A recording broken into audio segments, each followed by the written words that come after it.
क्या सच में अमेरिका और चीन दोस्त बन गए हैं? क्या सच में अमेरिका चीन के बीच ट्रेड वॉर खत्म हो चुकी है? क्या सच में अमेरिका चीन एक साथ नजर आने वाले हैं? देखिए, ये सवाल सिर्फ हमारे नहीं, पूरे देश की जनता की है। आपको बता दें, जिनेवा में अमेरिका और चीन के बीच में सबसे बड़ी डील जो है वो फाइनल हो चुकी है।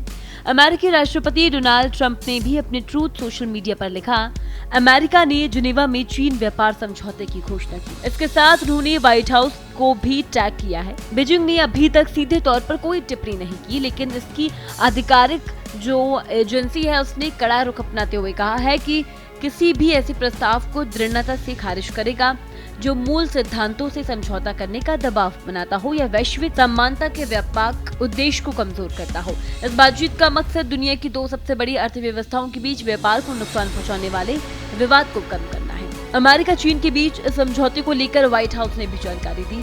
यहाँ तक कि कहा गया कि जितना समय सोचा गया था उससे पहले ही ये डील पक्की हुई है। इस ट्रेड डील के बारे में अमेरिकी व्यापार प्रतिनिधि जेमिसन ग्रीन ने कहा कि ये समझना जरूरी है कि कितनी जल्दी हमने ये एग्रीमेंट कर लिया है। ये अपने आप में दिखाता है कि इस मतभेदों को जितना बड़ा समझ रहे थे, असल में वो उतने बड़े नहीं है।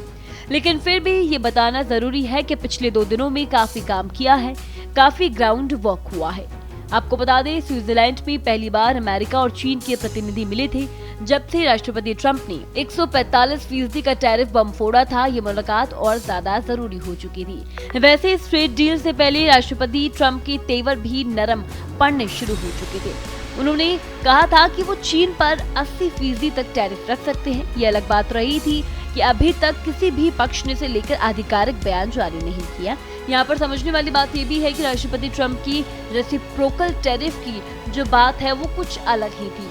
बात पहले समान टैरिफ लगाने की हो रही थी, लेकिन धीरे धीरे व्यापार घाटा कम करने की ओर शिफ्ट हो गई। इसी वजह से कहा गया कि राष्ट्रपति ट्रंप ने असल में किसी भी देश पर रेसिप्रोकल टैरिफ नहीं लगाया। उन्होंने सिर्फ उन देशों के साथ व्यापारिक घाटा संतुलित करने की कोशिश की।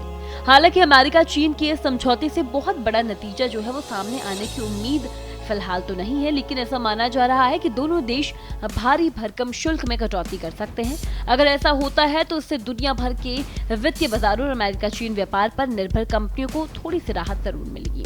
आयात पर हाई टैरिफ लगाने की अमेरिकी राष्ट्रपति डोनाल्ड ट्रंप के फैसले के बाद चीन ने भी जवाबी कदम उठाए और दोनों देशों के बीच व्यापार युद्ध जैसी स्थिति जो थी वो बन गई थी। ट्रंप के शुल्क लगाने के बाद अप्रैल में चीन ने भी जवाब में अमेरिका पर शुल्क लगाने की घोषणा की थी। अब चीन के खिलाफ अमेरिका का शुल्क जो है वो 145% है, जबकि अमेरिका पर चीन ने 125% शुल्क लगा रखा है। फिलहाल इस डील से अमेरिका चीन को क्या फायदा होगा, अमेरिका चीन के अलावा बाकी देशों को क्या फायदा होगा, ये देखना काफी ज्यादा खास होगा। फिलहाल इस खबर में इतना ही। इसी तरह की तमाम और खबरें देखने के लिए देखते रहें भारत एक्सप्रेस।